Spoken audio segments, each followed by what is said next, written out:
Hi everybody, my name is Caden. I'm Jaden. I'm Nicole. I'm Eli. And I'm Jason. And we are the Who in the Torah YouTube channel. And we thank you guys very, very much for joining us. It is a fourth day on our creator's calendar. I believe it is a, Wednesday on a Gregorian calendar. The week is going a little fast. The week is going very fast, and we hope that you guys are well. And if you guys are out there working, I hope your work week is going well. And if you're retired, I hope you are doing well as well. And thank you guys very, very much for joining us. And we appreciate your time. And we were possibly a little unprepared for yesterday's because we went over a comment from our dear sister Carla. And before we get into that, there's something that I guess I don't know if I felt bad about, but I would like to clarify this. Yesterday, and there were two things, in fact. One thing was when I said I was reading through Acts and it was a little cringy. I don't want people to get the wrong understanding of what I mean by that. And first and foremost, when you are dealing with the letters of Brother Shaul, they get very controversial. We are in a position where the Boss Clan are on the front lines of the battle of good and evil. The people that come to us, if immediately right out of Christianity, the first thing they always say is the laws of God are on the cross. And so we end up with enormous amounts of people that we have to deprogram constantly. And 99.9% of them are unable to be deprogrammed. Like, this is not the right time. But we are here to plant seeds. And so when I said that Acts, to me, there's a lot of red flags and there's a lot of cringiness in there. I'm not saying that I don't believe it. I'm not saying anything of the sort. I'm just saying, like, even in Acts 21, it says that it doesn't matter about the Torah and it doesn't matter about circumcision, things of this nature.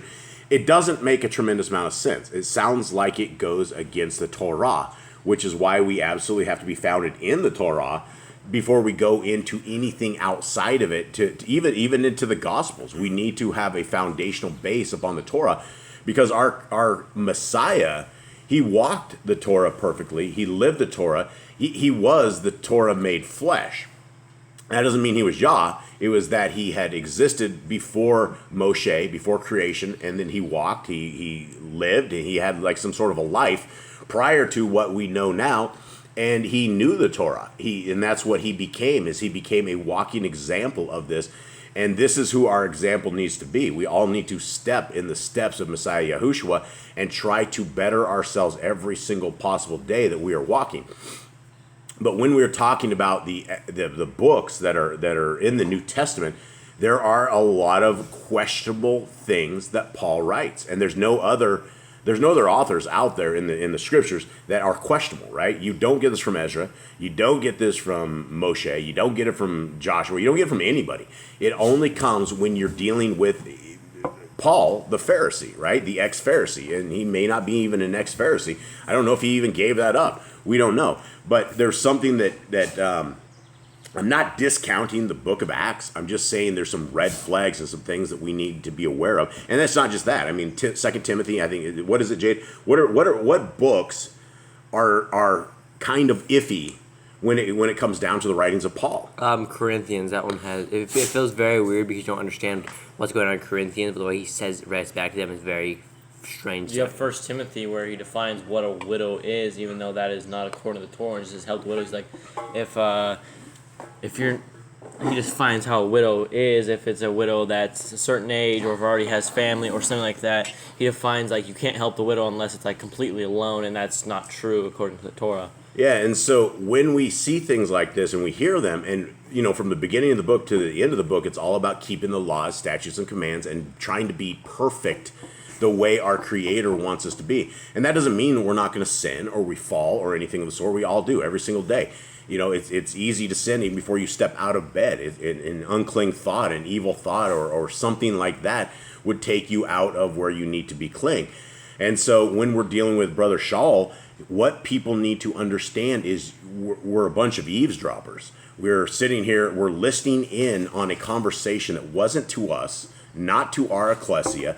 We don't have the same kind of problems that Paul, Brother Shaul, was addressing. And so, when we define what a widow is outside of the Torah, that is wrong in my book. And people, and in fact the Christians there's 3 billion Christians that have made doctrine off of Brother Shaul's writings, And like Peter says, you got to be smart. You can't be weak-minded, or you will fall to the writings of Brother Shaw. Now, let's get into this first. And this is something very important that we need to talk about. And we went over this yesterday, and this was from where we had dear Sister Carla, and I was talking yesterday about deprogramming. Now, all of us are still probably a little bit programmed coming from the Christian religion. The Christian religion, you can basically plead the blood over your pork. You can put the blood on this. You can put the blood on that, right? It's all about putting the blood of Messiah on stuff. And I think at some certain level, I think Sister Carla was right that we have been doing this wrong, and we need to get down to scriptures. So if you guys noticed, everybody out there, we didn't do any kind of teachings. Did anyone upload anything yesterday? Okay, we didn't do any uploads. Huh? We did U3A. U3A, right. We did one for Proverbs, but normally the boys will, before bed, will actually do their own teachings on something they're reading personally. And we didn't do any of that because we went to the book, we went to the grind, and we started looking at this. And so the question is, when we are rebuking unclean spirits, when we are trying to get the power of Messiah Yahushua, when we are trying to get messengers to us, what is the correct way of doing this? Okay, so everybody, I want you to go through one verse, and let's go one at a time until you guys are done, and let's exhaust this. And what do we have for spiritual protection? Cade, you go first. All right, we're going to start in Hebrews 13 and 14. It says, "For the blood of bulls and goats and the ashes of a heifer sprinkling the defiled, making kodosh for the cleansing of the flesh, how much more shall the blood of Hamashiach, who through the everlasting rock offered himself, unblemished Yahuwah, to cleanse your conscience from dead works to serve the living Elohim." Okay, so that is definitely one. Jade, what do you have? This one's about how to remove demons. So it's actually 3 verses. So, "And it came to be, as we went to a prayer, that a certain slave girl, possessed with a spirit of Puthon, met us, who brought her masters much profit by foretelling. Having followed Shaul and us, she cried out, saying, These men are the servants of the Most High Elohim, who proclaim to us the way of deliverance. And she was doing this for many days. But Shaul, greatly annoyed, turned and said to the spirit, I command you in the name of Yehoshua HaMashiach to come out of her. And it came out that same hour." Okay, so that was a great example right there. I command in the name of Messiah Not Yahushua the blood, to come but out. in the name. Yeah, not the blood. Okay, Nicole, do you have anything? I have 1 John 4, 1 through 4. Okay, what do you got? "Beloved ones, do not believe every spirit, but prove the spirits whether they are of Elohim, because many false prophets have gone out into the world. But this is, the spirit of Elohim. Every spirit that confesses that Yehoshua Messiah has come in the flesh of Elohim, and every spirit that does not confess that Yehoshua Messiah has come in the flesh is not of Elohim. And this is the spirit of the anti-Messiah, which you heard is coming and is now already in the world. You are of Elohim, little children, and have overcome them, because he is who is greater than he is who is in the world." Okay, so what did that say there? So, do you guys... Nicole, what do you got? So basically it just says test the spirits. If they don't say that Yehoshua came in flesh. Okay, so that is an answer to a question that I had the other day, because a commandment that we have is to trust the messengers, or to do what the messengers say. If Yah sends messengers to us, we're to do it. The question I had to everybody is, how would you test the messenger? How would you know this is a messenger from good, or if this is an evil fallen one? And so the answer is to test them. And to how do we test them, Nicole? Ask them if Yehoshua came in the flesh. Did Yahushua HaMashiach come in the flesh? All right, and if they say yes, then we're to trust them? Yep. Okay, and so, how would they, they knew he came in the flesh, though. They actually contacted him. They were talking to him, But they will not confess that he is. Okay. All right, well, that's one way. Where's that out of?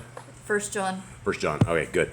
Eli, what do you got? Hebrews 2:14. Okay. "Since therefore the children share in flesh and blood, he himself likewise partook of the same things, that through death he might destroy the one who has the power of death, that is, the devil." Okay, what exactly, how's that work into this? So through his flesh and blood, it destroys the power of the devil. Through Messiah Yahushua's flesh and blood. Yeah. Okay, so, but it's not the blood, right? We're not so far we have 0 examples of using blood. All right, Caden, what do you got? All right.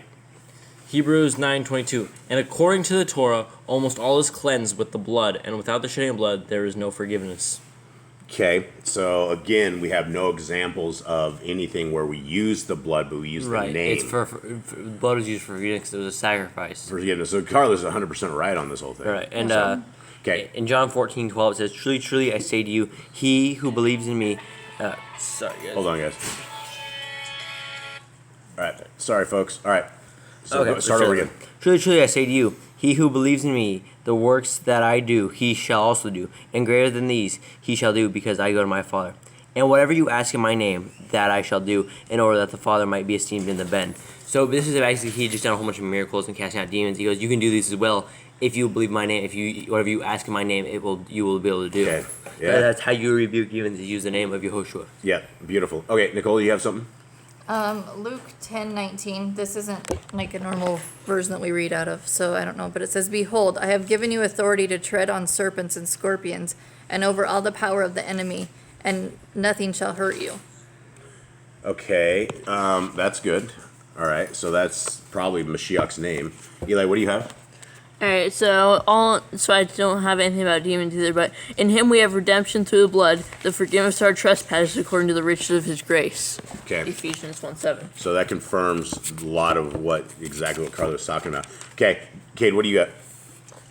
I think that's all I have. There's one other in Revelations where it talks about how the people were cleansed in the blood of the Lamb, how their robes were turned white in the blood of the Lamb. That's Revelation 7, right? Yeah. Right. Okay. Jay, do you have anything else? Yeah, so in Matthew 17:18 says, "And Yehoshua rebuked the demon, and it came out of him, and the child was healed from that hour." So basically, he just rebuked the demons, and they left. Rebuke the demon, but he's the son of the Creator. But everyone after him used his name when they were casting out demons, like Peter and Paul. They always said in the name of Yehoshua HaMashiach, "Be gone from this person, flee from this person, or go back to where you came from," something like that. Okay, Nicole, do you have anything else? No. No, once to say they used the blood, it's just they used his name because his name has power. Right. No, and so I guess this is the power of us having a little ecclesia like this, and we are. I guess I wouldn't say that we're teachers by any means. We are a family that is sitting here reading with you guys, and so if anything, I guess we're reading mates, all of us, the family out there. You guys are reading with us, and so this is the conclusion that we have come to, that we absolutely did have it wrong. We did have programming still set up into us, and we don't need to plead the blood. However, being said that, there have been times in the past when Nicole and I, when things have happened, right? One time, I'll tell you, I was in a dream. And I was fighting a demon, and the demon grabbed me and got a hold of me, and I was sitting there screaming. And this may be the sign. I was actually screaming the name of Yahushua HaMashiach and using the blood. The demon grabbed a hold of me and actually got a hold of me, and it freaked me out. I bolted up out of bed. And I'm not scared of the dark, never have been, but at that moment, I was real freaked out. I was real sketched out. Nicole was sitting there sleeping. It was the middle of the night, and this demon had its way with me, and I was sitting there. I was trying to unbind this thing as it was running towards me, and nothing I was saying in the dream worked, and he grabbed a hold of me, and it was as real as I could feel.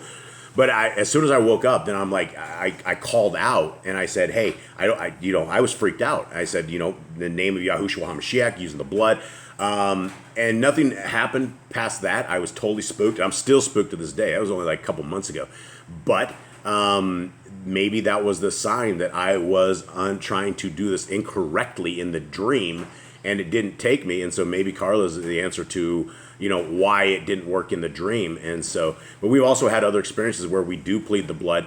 And I think if we have this wrong, our Creator is still going to take care of us. I don't think we're going to be left to the wolves based upon audio that we're saying wrong, if we're verbally saying it wrong.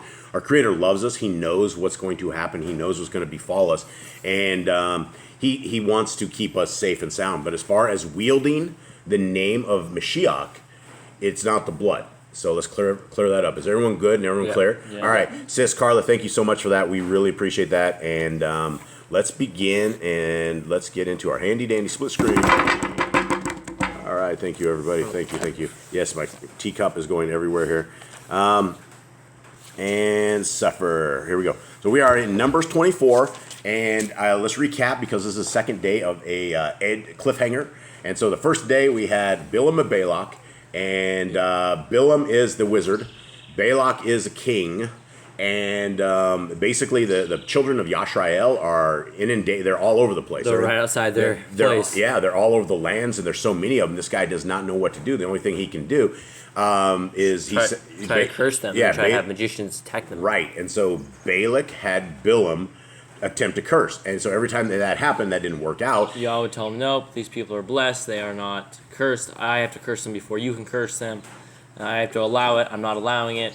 Go away. And then he basically met with an angel. Everyone knows the story of the talking donkey, I'm pretty sure. Even in Christianity, everyone hears that story.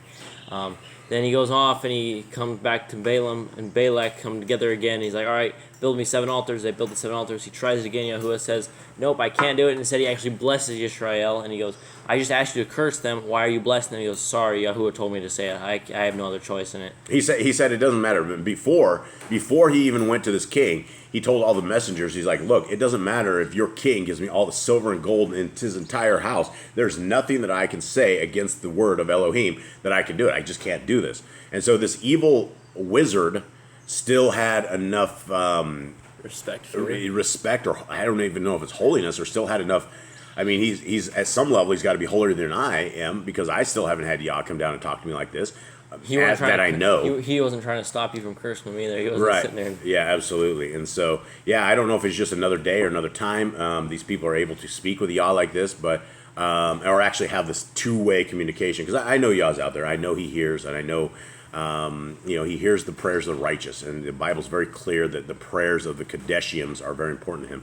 All right, so let's get into this. And so he did it twice. This is the third time, right? So we're going to head up here. All right, Numbers 24. And when Bilam saw that it pleased Yahuwah to bless Yashrael, he went not, as at other times, to seek for enchantments, but he set his face toward the wilderness. All right, before we even go on, what does it say right there? It says, when Bilam saw that Israel did not go as the other times, he did not go and seek sorcery. Yeah, so the enchantments in the NIV, it's divinate, resort to divination. So what would you guys think that is? Black magic. That's the magic he's using. Witchcraft. Yeah, wing of bat, eye of newt, little of this, little of that, something that. That's the enchantments. The spell casting, probably blood of something or the other. All right, 2. And Bilam lifted up his eyes, and he saw Yashrael abiding in his tents, according to their tribes. And the Ruach Elohim came upon him. And he took up his parable and said, Bilam, the sons of Beor, has said, and the man whose eyes are open has said. He has said, which heard the words of El, which saw the vision of El Shaddai, falling into a trance, but having his eyes open. So this guy just goes into a zombie state right in front of the king. He's staring out. He's and he starts spacing out there. talking stuff. So this is getting spooky. Okay, how goodly are your tents, O Yaakov, and your tabernacles, O Yashrael. And so this is him. He just went into a trance, and now he's like talking like this, and this is not what the king wants to hear at all. As the valleys are they spread forth, as gardens by the river's side, as the trees of ling, aloes, which Yahu has planted, and as cedar trees beside the waters. What do you guys have for trees of ling? Like aloes planted by the Yahuwah. Aloe plants? Okay, so trees of ling are trees of, it's Ling is what it says. Ling. All right, 7. He shall pour the water out of his buckets, and his seed shall be in many waters, and his king shall be higher than Agag, and his kingdom shall be exalted. El brought him forth out of Mitzrayim, and has at it were the strength of a unicorn. He shall eat up the nations, his enemies, and shall break their bones, and pierce them through with his arrows. Okay, so a wild ox, I don't know if a wild ox is as strong as this unicorn, right? I don't think a wild ox is going to go break the bones of these things. I mean, it's going to be a big thing. You wouldn't want to be under a stampede of an ox.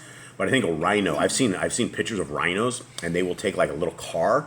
They put their horn in the car, and they toss the car. What? They will take the car. They will shake the entire car. Their horn goes right through the side of it. Yeah, big horn. It's a huge horn. And so I think they're really talking about rhinos, not unicorns. All right. 9. He couched, he lay down as a lion, and as a great lion, who shall stir him up? Blessed is he that blesses you, and cursed is he that curses you. There's that bless Israel, and that is the modern day I don't know. The Christians love it. Everybody in the Christian churches will pray for Israel every single They week. have bumper stickers Yeah. that say "I stand with Israel." I stand with Israel. or "I bless Israel" or something like Yeah, that. exactly. And that's what they've taken. They've twisted scriptures. Everybody twists scriptures out of this stuff, and they think that the modern day Israel with endless abortion clinics lining their entire coast are some sort of Yah's people as they bleed the babies out until 11:30 at night, which they literally do. The abortion clinics in Israel are open till 11:30 at night. Long time to be doing abortions. Yeah, if that's not evil enough, they're open till 11:30. Yeah, who's there at 11:30? All right. And Balak's anger was kindled against Bilam, and he smote his hands together. And Balak said unto Bilam, I called you to curse my enemies, and behold, you have altogether blessed them these 3 times. Therefore now flee to your place. I thought to promote you unto great honor, but lo, Yahuwah has kept you back from honor. And Bilam said unto Balak, Spoke I not also to your messengers, which you sent unto me, saying?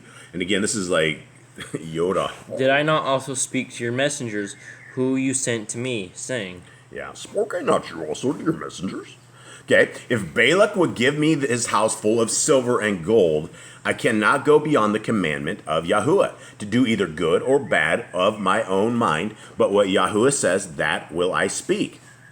And now, behold, I go unto my people. Come therefore, and I will advertise what this people shall do to your people in the latter days. This is definitely not what the king wants to hear.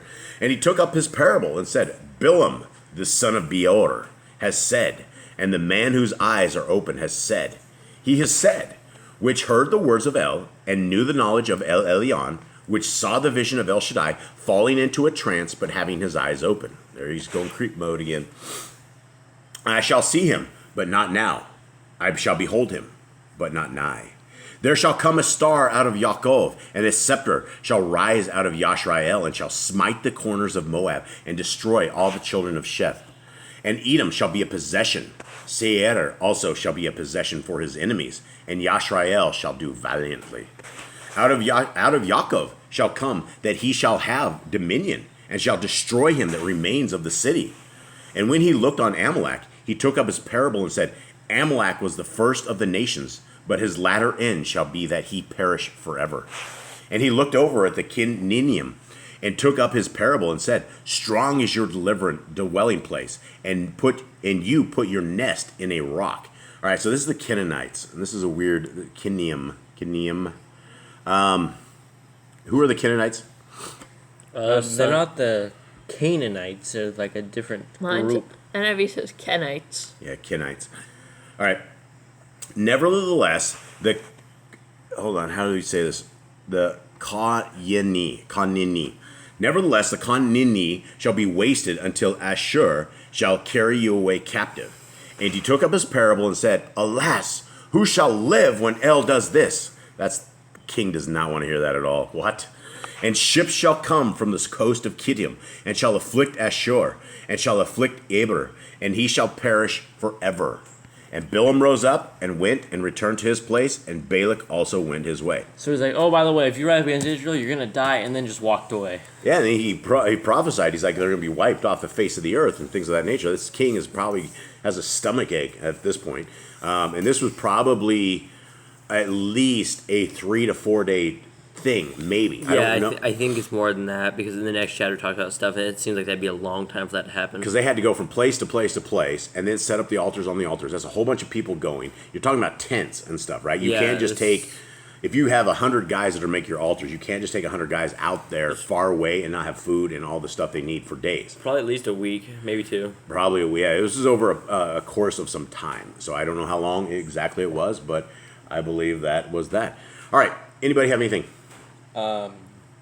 Nope. No, just what we did earlier. The blood of Yahusha is not what we should be calling on. Just the name of Yahusha is what we should be calling on. Yeah, and that is, I guess that's something we have to reprogram ourselves, and we're probably going to catch ourselves doing this. But I think it's an easy fix. You want to get rid of demons, do it in the name of Yahushua Hamashiach, and not use his blood. And like Carla said, the blood is for the redemption, is for forgiveness, and it is, she did make one more point, and she said when they were back in Egypt and they put the blood on the door, she said it was for a visual. It was like a mark, And but I would like to also take that as yet another step forward. It was also for protection. It may be a mark, but without that mark, you don't have the protection, and you would have the angel of death in there. So, but we do know now the correct way that we should be doing this, and we thank you, Carla, for that. And I guess that is it for us for the day. Hope you guys have a wonderful day. You said you had 2 things. You only did one. I only did one. I don't know. It slipped my mind. I'm too Okay. old. Too old. But I guess that's that. So, anyone have anything else? Read your Read your Bibles. Bibles. We will see you guys tomorrow for Youth for Yah, and then for the morning thing we do here. Yep. All right, guys. We will see you. Much love. All right, Shalom. so